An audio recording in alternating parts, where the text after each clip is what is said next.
Hi there, Cousin Abe here, checking in with my audience to see how they are doing on their smoothie journey. So let's go ahead and get started. Today's show is going to be about how you're going to maintain your smoothie journey, and it's going to be focusing on your storage. So I'm going to talk a little bit about storing your ingredients at work in your company, public refrigerator. So I got you, so let's get started. Basically what you're going to need is you're going to need your Sharpie pen. And I've got some containers here that I'm going to kind of work with and explain to you the purpose. Of course, I've talked about my choice of liquid. I've also talked about ice, and I've got the other containers. What you're going to want to do is you're going to want to use your Sharpie pen, and you're going to want to label all of your ingredients, except for this, which is the actual blender part that I've disassembled, just to kind of show you how to, maintain on that. So if you go to a lot of corporate kitchens, break rooms, you'll open the refrigerator, you'll see a lot of foods in there that are labeled. So that's what you're going to be doing as well.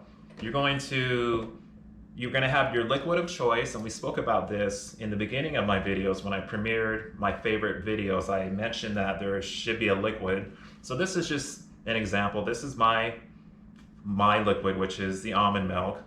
I also spoke about having ice and all the other ingredients, so all of these are going to basically help with that.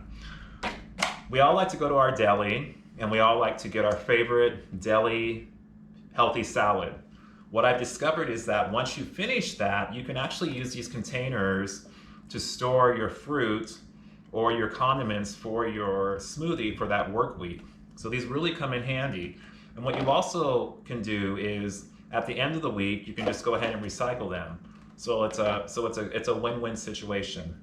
I've also got a bigger container. So let's say you don't get to your deli that weekend and you're getting ready for your next week at work and you don't have a container to put your fresh fruit in.